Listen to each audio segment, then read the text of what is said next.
Alors les enfants, je vais vous raconter, et aussi aux parents, je vais vous raconter une histoire qu'on appelle la parabole des deux fils. C'est une histoire qu'on trouve dans la Bible, dans l'évangile de Luc, au chapitre 15.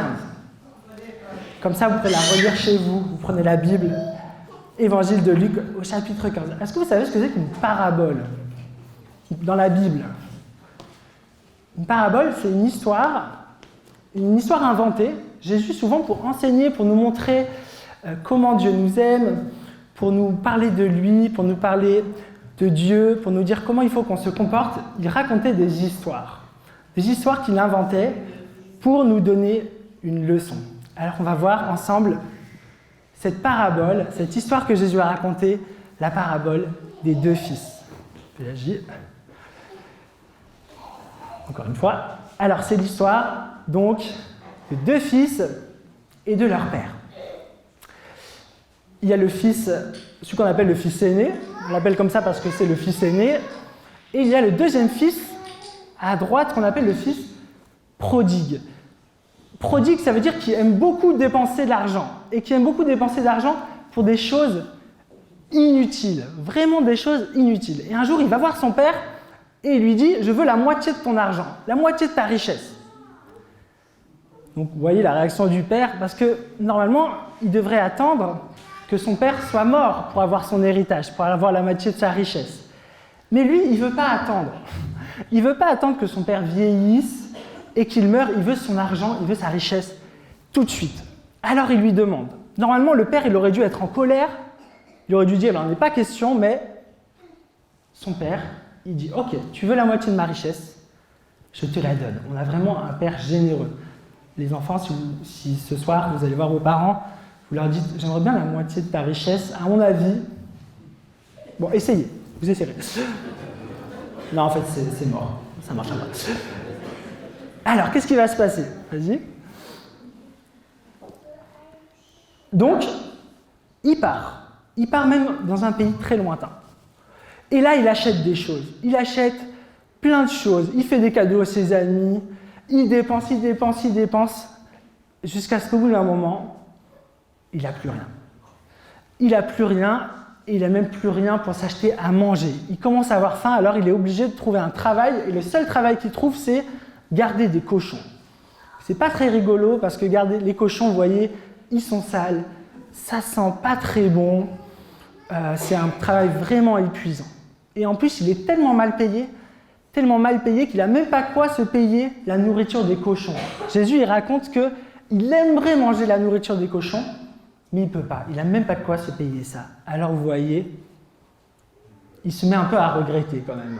Il se dit, mince, j'ai mal fait. Peut-être ça vous est déjà arrivé vous aussi de faire des choses et les regretter après. Comment on sent en général, quand on a mal agi, et ben on sent un peu comme lui, comme ce fils prodigue.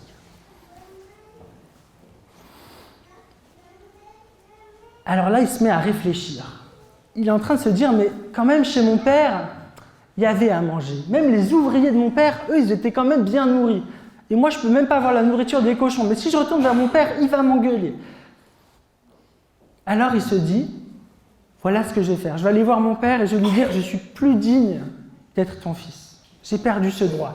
Prends-moi juste, s'il te plaît, comme un simple serviteur. Traite-moi juste comme un de tes serviteurs. Je serai peut-être plus ton fils, mais au moins, j'aurai quelque chose à manger. Et puis de toute façon, il n'a pas trop le choix parce que s'il reste là, en fait, il va mourir de faim. Alors il décide, de toute façon, il n'a pas le choix, il décide d'y aller. À votre avis, qu'est-ce qui va se passer?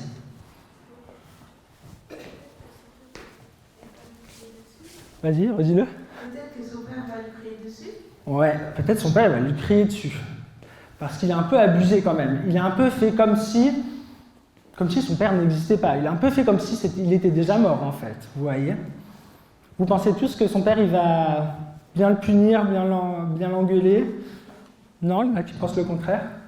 S'il a donné la moitié de son argent, je pense qu'il est gentil. Ah ouais, c'est vrai. Il a déjà il a accepté à la base à sa demande. Donc peut-être qu'il va être gentil. Eh bien, on va voir.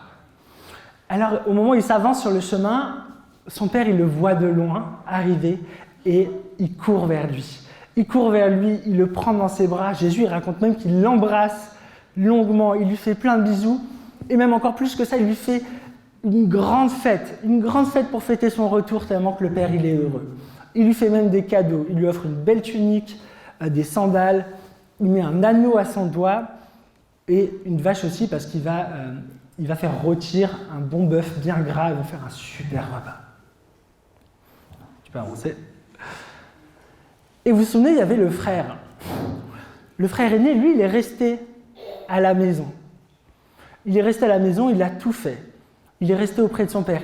Et là, quand il voit que son frère qui était parti, lui, il a droit à une grande fête, là, il est vraiment en colère. Parce que lui, il n'a jamais eu droit à une grande fête. Et il se dit, mais comment ça? Mon frère, il mériterait plutôt une punition. Et c'est vrai, en fait. Lui, il est resté auprès de son père. Il a obéi. Il a travaillé pour lui. Tandis que son frère, non seulement il a pris la moitié de son argent, il est parti, il a tout dépensé n'importe comment. Maintenant, il revient. Son père lui fait une grande fête, alors que lui, il n'a jamais eu droit à une grande fête. Ça, c'était l'histoire de la parabole des deux fils qu'on trouve dans la Bible. C'est une histoire qu'a racontée Jésus. Pourquoi Jésus nous raconte cette histoire? Qu'est-ce qu'il veut nous enseigner? En fait, Jésus, alors je reviens en arrière. Jésus, il veut nous enseigner que, en fait, Dieu, il est comme le Père dans cette parabole. Si on veut être loin de lui, si on veut faire comme s'il n'existait pas, il nous laisse. Ok, vas-y. Mais vous voyez que souvent la conséquence, quand on va loin de Dieu, eh ben, c'est le malheur. Parce que ce fils prodigue-là, il s'est retrouvé vraiment malheureux. Mais surtout, ce que veut nous dire Jésus, c'est que si on revient vers Dieu, qu'importe ce qu'on ait fait, qu'importe le mal qu'on a fait aux autres, qu'importe le mal qu'on a fait à soi-même, qu'importe si on a dit « Dieu, je ne veux pas de toi », qu'importe même si on a vraiment agi contre sa volonté, si on retourne vers lui, eh bien Dieu nous accueille. Vous avez vu comme le Père, il a accueilli son enfant, il a couru vers lui, il l'a embrassé, il lui a fait une grande fête. Tu peux avancer. Dans ce passage, Jésus, et je vais finir avec ça, il dit que lorsqu'il y a une seule personne qui revient vers son Père, une seule personne qui décide de changer d'attitude et de revenir vers Dieu, il y a une grande fête dans le royaume de Dieu. À chaque fois qu'une personne décide de changer et de retourner vers Dieu, il y a une grande fête dans le ciel, comme on le voit ici. Voilà l'histoire du père et de ses deux fils. Cet après-midi, les enfants, on va continuer à parler du pardon. On va aussi en parler avec les parents d'ailleurs. Et vous verrez, en tout cas pour les plus petits, vous verrez deux autres histoires, deux autres paraboles de Jésus. Voilà, maintenant je vous invite à prier silencieusement et puis Valérie elle va nous guider.